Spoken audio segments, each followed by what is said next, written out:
শ্রীময়ী, আমরা তো কাল বেরিয়ে যাচ্ছি।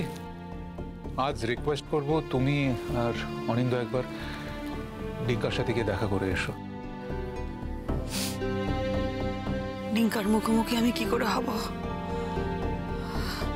আমি ওকে ফেস করতে পারবো না। আপনি চলে যাচ্ছেন রোহিতদা। আমার কেন যেন দিঠিকে ফিরে পাওয়ার আশাটাও আস্তে আস্তে শেষ হয়ে যাচ্ছে। এটা তুমি কি বলছো শ্রীময়ী? আচ্ছা, আমি এখানে থেকে কি অ্যাক্টিভলি দিদিকে খুঁজতে যাচ্ছি? সেই তো আমাকে বিকাশের উপর ভরসা করতে হচ্ছে, তাই তো? তোমরা তার উপর একটু ভরসা রাখো না। আর কত ভরসা রাখবো? আর কত? শ্রীময়ী, আমার না গেলেও চলবে। টিঙ্কার আমার প্রতি কোনো এক্সপেকটেশন নেই, কোনো প্রত্যাশা নেই, কিন্তু তোমায় এক্সপেক্ট করে। তোমার যাওয়া উচিত। ছেলেটা বেশ কয়েকদিনের জন্য বিলেত চলে যাচ্ছে। নেক্সট কবে দেখা হবে আমরা কেউ জানি না। সেক্ষেত্রে মাও যাবে না, বাবাও যাবে না, এটা তো হতে পারে না। আমি তো ওর জিনিসপত্র, জামা কাপড় সবকিছু গুছিয়ে দিয়েছি। শ্রীময়ী, ওর জিনিসপত্র গুছিয়ে দেবার চেয়ে ওর এখন তোমার কাছে থাকাটা বেশি জরুরি। ইন্টেলিজেন্ট ছেলে তো, ঠিক আঁচ করতে পেরেছে তোমার শরীর খারাপ। বারবার আমাকে জিজ্ঞেস করছে, বলছে যে মা তো কোনোদিন রোহিত আঙ্কেল আমাকে এতটা দূরে সরিয়ে রাখেনি, কি হয়েছে মায়ের? এটাই তো ওর পক্ষে ভাবা স্বাভাবিক। আন্টি তো কোনোদিন ডিঙ্কার সাথে এরকম করেনি। আমার তো এক এক সময় মনে হয়েছে ওর কাছে গিয়ে যে সব কথা বলে দিই, কিন্তু তারপরে বলিনি। এটাই ভাবছি যে ওর এই এতটা আঘাত, তার মধ্যে আবার দিঠির আঘাতটাও সামলাতে পারবে কি পারবে না। বলনি, ভালো করেছো। বললে কিন্তু যেত না। দেখো, আমাদের কাছে দুজনেই ইম্পর্টেন্ট। দিঠি ডেফিনেটলি ইম্পর্টেন্ট, আবার ডিঙ্কাকে সারিয়ে তোলাটাও ইম্পর্টেন্ট। ডিঙ্কার ক্ষেত্রে একটা কথাই বলতে পারি যে এই যে সুযোগটা পাচ্ছি ওর চিকিৎসা করার, একটা সেকেন্ড চান্স বলতে পারো।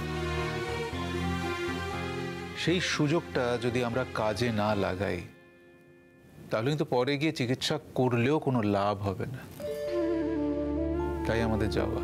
না না রোহিত আঙ্কেল, তোমরা যাও।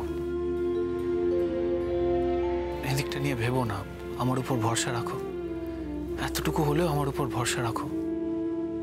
আমি আর আগের মতো নেই রোহিত আঙ্কেল, অনেকটা বদলে গেছি। আমি আমি আমার পরিবারের পাশে দাঁড়াতে শিখে গেছি, আর দাঁড়াবো, এটা তোমায় কথা দিলাম। জানো তো রোহিত আঙ্কেল, আমার মধ্যে যদি আজ এতটুকু শুভবুদ্ধি জেগে থাকে না, সেটার জন্য পুরোপুরি অঙ্কিতা রেসপন্সিবল।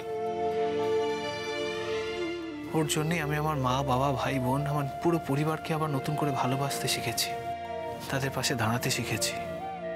আমি এদিকটা দেখে নেবো রোহিত আঙ্কেল, তুমি চিন্তা করো না। তাই তো আমি শ্রীময়ীকে বলি, ঈশ্বর যেমন এক হাতে নিয়ে নেন, আবার অপর হাতে উপর করে দেয়ানও বটে।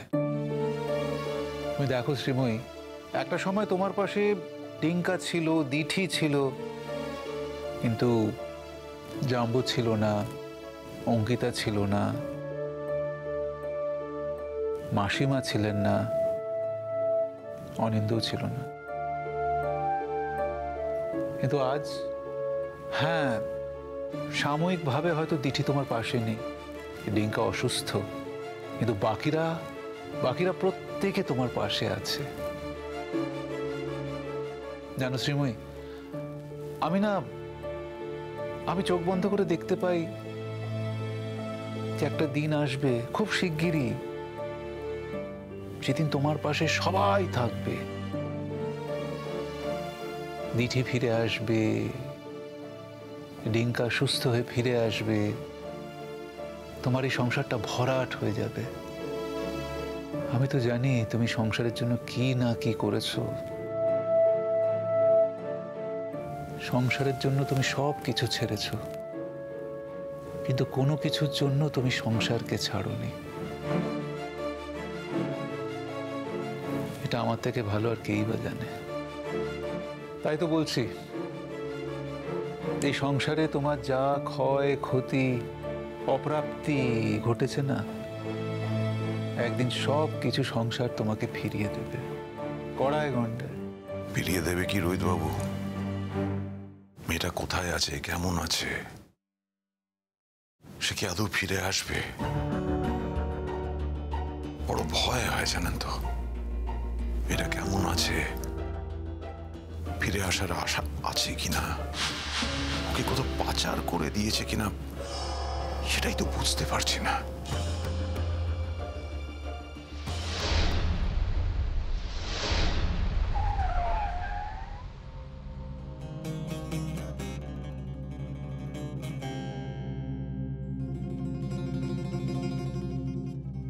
এই বাচ্চু, ওকে আসতে বল। আমাদের হাতে বেশি সময় নেই, ওকে নিয়ে ঘুরলে আমাদের চলবে না। এসো দিদি, আমার হাত ধরে চলো। আমি যাব না, প্লিজ তোমরা আমাকে অন্য কারোর কাছে দিয়ে দিও না, প্লিজ আমাকে এরকম করো না আমার সাথে। ওকে বলে দে, এখানে চিৎকার চেঁচামেচি করে মরে গেলেও কেউ আসবে না। তাড়াতাড়ি আসতে বল। ও ছোটদা, যখন দিদিরা আসতে চাইছে না তাহলে বেকার কেন জোর করছো? দিদিরা কাঁদছে তো। চুপ!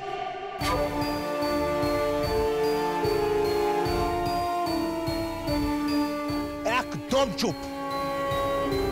আমার এত বড় ক্ষতিটা না করলে চলছে না না তোমার? আমি লাভ ক্ষতি করার কেউ নই।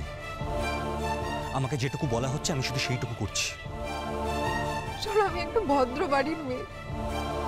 আমার বাড়িতে আমার মা, আমার বাবা সবাই আছে। তোমার বাড়িতেও তো তোমার মা আছে নিশ্চয়ই, বলো? আমার মা হয়তো আবার কেঁদে কেঁদে মরেই যাবে। তুমি কে, কোথা থেকে এসছো আমি কিচ্ছু জানতে চাই না। বললাম না, আমাকে যেটুকু বলা হয়েছে আমি শুধু সেটুকু করছি। বাচ্চা, ওকে নিয়ে আয়। এসো দিদি, তাড়াতাড়ি এসো। মজিদ ভাই, মজিদ ভাই, ও মজিদ ভাই।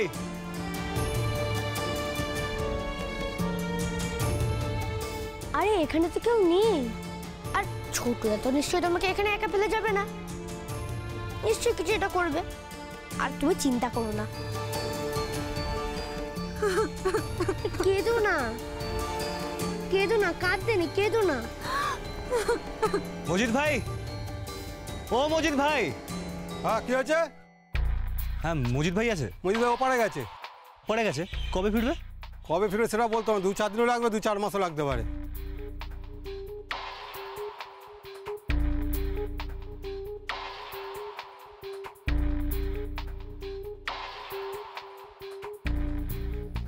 তাহলে এবার কি হবে ছোটদা? কি আবার হবে? এমন একটা দায়িত্ব দিয়েছে, আমি আগে থেকে জানলে কিছুতেই এই দায়িত্বটা নিতাম না। কে দায়িত্ব নিতে বলেছে তোমাকে? ছেড়ে দাও না আমাকে, আমি ঠিক চলে যেতে পারবো বাড়ি। শোনো, তোমাকে পরিষ্কার করে একটা কথা বলে দিচ্ছি, এখান থেকে এখন কোথাও যাওয়া যাবে না। তোমাকে যেহেতু আমি আমার সাথে গাড়িতে তুলে নিয়েছি, তাই তোমার সাথে আমিও জড়িয়ে গেছি।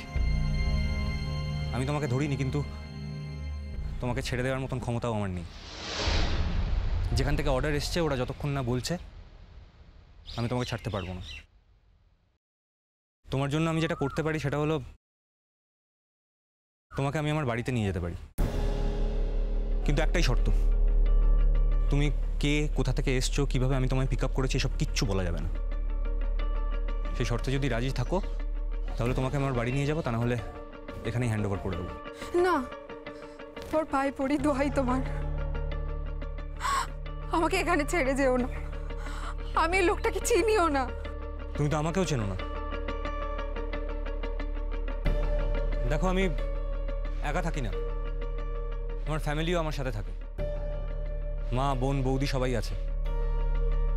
তুমি চাইলে ওখানে গিয়ে থাকতে পারো। তোমার কাছে দুটো অপশন, নয় এই বাড়িতে থাকবে, নয় আমার বাড়িতে। দিদি, জেঠুমা না খুব ভালো রান্না করে, আর জেঠু খুব ভালো গল্প বলে। তুমি একবার ছোটদার বাড়িতে চলো, খুব ভালো লাগবে। যাবে দিদি? শর্ত একটাই, ওই যে বললাম, তুমি আমার বাড়িতে তোমার পরিচয় দিতে পারবে না। তুমি কে, কোথা থেকে এসছো আমি তোমায় কোথায় পিক আপ করেছি এসব কিচ্ছু বলতে পারবে না।